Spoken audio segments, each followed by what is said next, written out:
Deodar police પર બુટલેગરે કર્યો હુમલો. દિયોદરના મોજરૂ ગામમાં બની હતી ઘટના. પોલીસે બુટલેગરના ઘરે પાડી હતી રેડ દરમિયાન બુટલેગરના પરિવારની મહિલાઓ સહિત 11 લોકોએ કર્યો હુમલો. હુમલામાં પોલીસ કર્મીના હાથના ભાગે થઈ હતી ઈજા. પોલીસે બુટલેગરના પરિવારની મહિલાઓ સહિત 11 શખ્સો સામે ગુનો નોંધીને વધુ તપાસ હાથ ધરી છે. નામે પોલીસ ઉપર હુમલાની ઘટના બની છે. કેટલા શખ્સો સામે ફરિયાદ છે? જી, આમ તો માનનીય રેન્જ આઈજી સાહેબની તથા અમારા જિલ્લા પોલીસ અધિક્ષક શ્રી ચિંતન તેરિયા સાહેબની કડક સૂચના છે કે દારૂ અને ડ્રગ્સને લગતી બદીઓને નેસ્ત નાબૂદ સંપૂર્ણપણે કરવા માટે અમારી પોલીસ કટિબદ્ધ છે. ત્યારે ગઈ તારીખ 11/12/2025ના રોજ મોજરૂ ગામે પોલીસ તરફથી એક રેડનું આયોજન કરવામાં આવેલ હતું કે દારૂ બાબતે રેડ કરેલ હતી અને એ દરમિયાન દારૂની રેડ સમયે પિન્ટુસિંહ બળવંતસિંહ સોલંકી અને એમની સાથે જગતસિંહ બળવંતસિંહ સોલંકી આ બંને જગ્યા ઉપરથી કુલ નંગ 10 મુદ્દામાલ કે જેમાં દારૂની બોટલ અને બિયરના ટીન હતા અને એ સાથે અન્ય એક એન્ડ્રોઈડ મોબાઈલ અને અન્ય રોકડ રકમ સહિત કુલ 7,486ના મુદ્દામાલ સાથે એમને બંનેને અટક કરેલ હતા. પરંતુ એ સમય દરમિયાન જગતસિંહ બળવંતસિંહ સોલંકી ત્યાંથી નાસી ગયેલ અને અમારા પોલીસ કર્મચારીઓ જે એમનું રેડ અને એમને પકડતા અને એ સમયે મુદ્દામાલ કબજે કરતા હતા એ સમયની કામગીરી શરૂ હતી.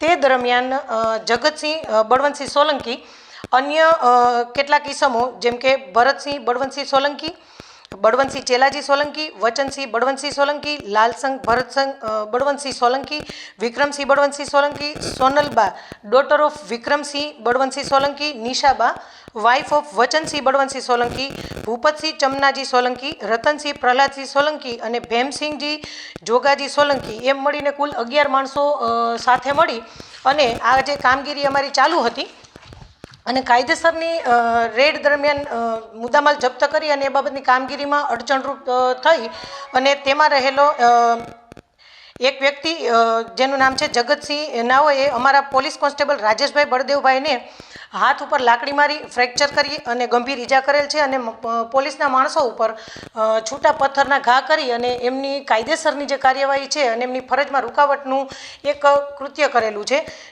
આવું કૃત્ય કરી અને એમના ઉપર ગુનો દાખલ થયેલો છે અને કાયદેસરની કાર્યવાહી કરવામાં આવી છે. જિલ્લામાં દારૂ અને ડ્રગ્સની જે અસામાજિક પ્રવૃત્તિ છે તેને નેસ્ત નાબૂદ કરવા માટે વાવ થરાદ જિલ્લાની પોલીસ પૂરી રીતે કટિબદ્ધ છે અને આવા અસામાજિક તત્વો દ્વારા પોલીસની કાયદેસરની કામગીરીમાં અડચણ કરી અને પોલીસ ઉપર અસોલ્ટ કરવા જેવું જે કૃત્ય કર્યું છે તે કોઈપણ સંજોગોમાં સાખી લેવામાં આવશે નહીં અને આ બાબતે કડકમાં કડક કાયદેસરની કાર્યવાહી કરવામાં આવશે અને ભવિષ્યમાં પણ આ બાબત ઉપર કોઈ પણ પ્રકારના દબાવ વગર પોલીસ આવા અસામાજિક તત્વો અને તેમના દ્વારા થતી પ્રવૃત્તિ ઉપર કડકમાં કડક કાર્યવાહી કરશે. આ જે બાબત છે તેમાં કુલ 3 આરોપીઓને અટક કરેલા છે. પિન્ટુસિંહ બળવંતસિંહ સોલંકી, બળવંતસિંહ ચેલાજી સોલંકી અને ભેમસિંહજી જોગાજી સોલંકી.